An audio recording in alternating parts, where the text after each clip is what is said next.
Time to hear from the Hood Mona Lisa. I'm the Hood Mona Lisa. I'm the Hood Mona Lisa. It is Courtney Cronin with us on the CarX Tire and Auto Hotline. Rattle, rattle, thunder, clatter, boom, boom, boom. Don't worry, call the CarX. Good morning, Courtney. How are you? I am great, guys. How are you doing? We're doing well. We ask you to go to ESPN.com and check out Courtney's latest piece talking about Matt Eberflus, and the money shot is the 8 dismissals in 14 months. So, Courtney, when you think about the tenure of Matt Eberflus, all the dismissals within his tenure, what does that tell you about leadership at Hallis Hall? Well, I think it's a fair question to bring up about his ability to pick the right coaches. And, of course, the big ones that you think of are 2 offensive coordinators that are fired in the same calendar year.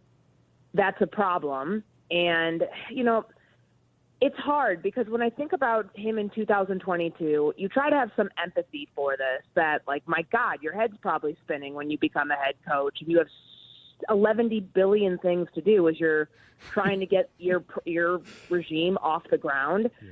So maybe you don't vet your coaches as much, or maybe you're just like, okay, well, you know, as I was building my staff in my head all these years, I thought about this person from this tree, and let's see if this group works together. You know, you do have a little bit of credence with that first staff, at least with the offensive staff, but not with the other ones that played out the way that they did. And we don't have to, like, rehash what feels like ancient history at this point with Alan Williams, David Walker, all of those things, but that's on your track record, like it or not. And then I just keep going back to what was talked about this season, and like reading over my transcripts from January. I remember Matt Eberflus, like, this is hours after he fired Luke Getsy and 4 other members of the offensive staff, said that he and Ryan Poles, their phones were blowing up because people were so excited over the opportunity to interview for the Bears offensive coordinator opening. And of course they had the defensive coordinator opening, but that one's less appealing because Flus is going to be calling plays anyways. But like he had the ability to make this a very detailed, thorough search. And they did. They just landed on the wrong guy when you take a look at the other candidates that they interviewed for that job and where they all ended up. 5 different people became coordinators on other teams that, yes, don't have rookie quarterbacks, but their offenses are in a much different state than the Bears are in right now. So it just falls back on, does Eberflus really have the right pulse on how to build a staff? Because it's more than just, you know, picking a collection of coaches and saying, go coach the guys. It has to be the right fit collectively, holistically, all of the things that make a team a team. And so far he's shown us that he's not succeeded in that area. Yeah, it's all very indicting. I mean, Getsy getting fired a second time is just another nail in the coffin. Yeah, that's the dagger, Jesse. The fact that Matt Eberflus's old OC goes to be the OC somewhere else and is fired 2 weeks before he has to fire his own OC. But yes, you're right. But I feel like the whole Waldron thing and the offense and how it's played out is probably going to seal Eberflus's fate. Just simply because this was the pick that had to be right. You knew you had the number 1 pick for a long time there, and you knew it was going to be Caleb Williams, and you knew you had to pick the right guy to match up with Caleb. And 9 games later, that's ending. So just add it all up with the Getsy stuff and everything else you just mentioned. I think it's sealed. It has sealed Eberflus's fate. Now, having said that, they have a lot of games to play, including one this Sunday. Shea thinks there's a Thomas Brown bump. I think the offensive line getting a little healthier is the bigger issue. So combine those 2 things. Are we going to see more than 3 points, 6 points, 9? Are we going to see a touchdown, Courtney? I do think the streak ends. I don't know if it ends at 25 drives because they have not shown us a capability of scoring a touchdown or doing anything on the opening drive of the game. But I do think they score a touchdown. I know that's a very low bar, but 23 consecutive drives, I mean, that's such a big number that you have to look at it and say, my God, can it get any worse? I do think there will be a bump. I do think that Thomas Brown, just from how we've heard him, and we talked to assistant coaches yesterday, I spent a good bit of time with Chris Beatty, the wide receivers coach who was with him at Wisconsin in 2014. He's known him for a while.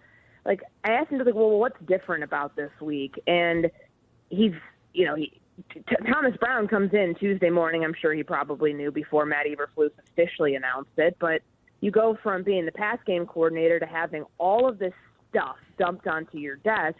And the first thing he does is starts delegating to his now the coaches that are underneath him, all of his position coaches. You do this, you take this. Like, that's delegating. I don't know if you guys know this. Coaches have a lot of ego, and sometimes it's very difficult to divvy up responsibilities. But Thomas Brown knows he has no choice because there's too much work ahead of him to get this thing on the tracks, because Caleb is regressing right now. The offensive line has been injured and in a really dire state. You've got receivers who are frustrated as hell. How do you handle all of these things? And I think it's pretty telling that Thomas Brown's leaning on the coaches around him to, like, let's not just, like, be siphoned off, like, in position rooms and meetings that not everybody's collectively talking about this together. So, and I'm not going to use the C word, collaboration, continuity, all of that nonsense that's just corporate jargon that somehow seeps into football talk. But they really are trying to bring this thing together and look at it from a whole offense perspective, not just Caleb's problem, not just the offensive line's problem, but how do we get this whole thing going? Because they're averaging 3.7 yards per play since week 8. Like, that's terrible. That's terrible. Like, they're one of the least efficient offenses in the NFL, and that doesn't just fall on one position group. And to me, that's the biggest thing, that Thomas Brown was quickly able to identify that. And for his sake, he's hoping that maybe taking making a difference with the process of how they get the game plan together might help them be an offense that can actually score a touchdown this week. Does the bye come at a good time for Indiana as they get ready to take on Ohio State on the 23rd? Or would you rather? They don't need a bye, Courtney. Or would you rather play them Saturday? Look, I'm a big believer in momentum. I've gone back and forth on this, and I'm like, all right, well, it's great because they're riding into the bye 10-0, but I want to go play Ohio State right now. Yeah. I don't want to do it tomorrow. And it scares me just a little bit with the time off. I mean, granted, this could be good. Maybe Curt Cignetti can draw up something that, you go into Ohio State, a team that's got a really good defense, and you can be back to the identity of your team where you're putting up 35 on the road on teams. Granted, it's Ohio State. I don't think that will happen, but I was a little daunted last week. Never Daunted is part of the fight song. I was a little daunted in that fourth quarter when Curtis Rourke throws the red zone interception. I was freaking out. But look, like, there's 2 weeks left, and there's a week left until the Ohio State game. The second rankings come out and have Indiana potentially hosting Alabama in the first round of the college football playoff in Bloomington.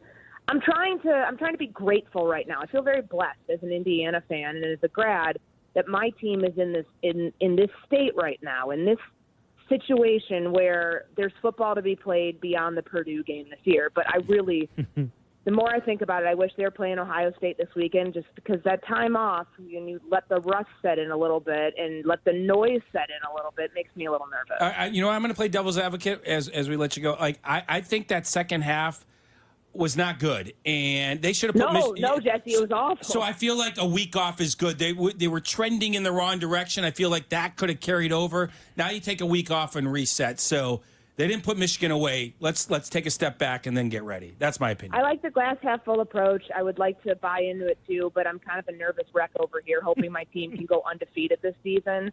Even though I would be fine if it's just a close loss to Ohio State, but I just wish they could play them tomorrow and I can get over this and not be freaking out another week. Another week waiting for this, right? So lastly, and we appreciate the time. So everything I keep hearing from ESPN Milwaukee is they're concerned about Jordan Love and whether or not, if the Packers are sustainable, if he continues to turn the ball over like this offensively. So what's the concern from the Packers standpoint? Like the Bears taking on the Packers, we know the struggles of the Bears. What about from the Packers standpoint? Well, I mean, they look at this team down here, and the fact that football has not actually been talked about in any of these press conferences until yesterday kind of shows you where the team is right now, that they are having to answer for all of these changes. And I'm not saying Green Bay is going to take them lightly by any stretch, but that's noticeable to your opponent when your team is when your opponent's in a state of disarray. I would say, though, with the interceptions, Jordan Love's gone 7 games as a starter this year because of the MCL injury, and he's thrown an interception in every game.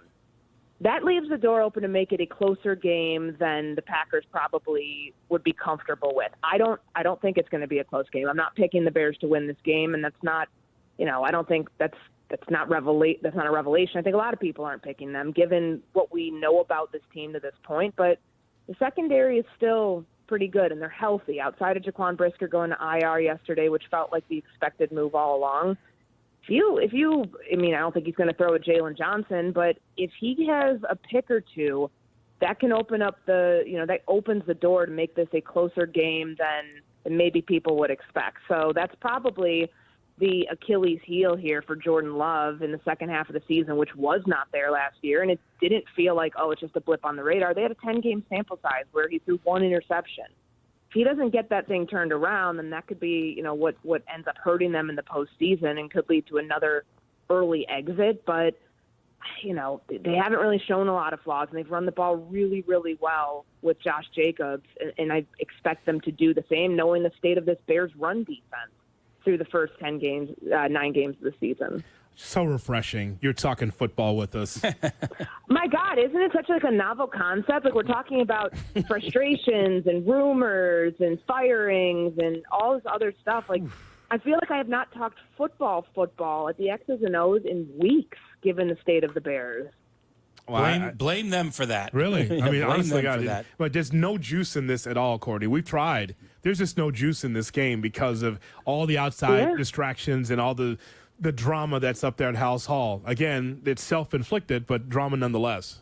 And the thing's going to be like on Sunday, and I don't believe that there will be another in-season firing. That would be the definition of instability, and I don't think the Bears can afford that right now. But those Eberflus chants are going to get loud. They are. Any loss that they have from here on out, especially the ones at home, you're going to hear it. And it's just a matter of when does it happen? Because, bringing it back to the original point, you're bringing up my story from this morning, kind of feels inevitable at this point, no matter what happens, that they're going to be in the midst of a coaching search in a couple months.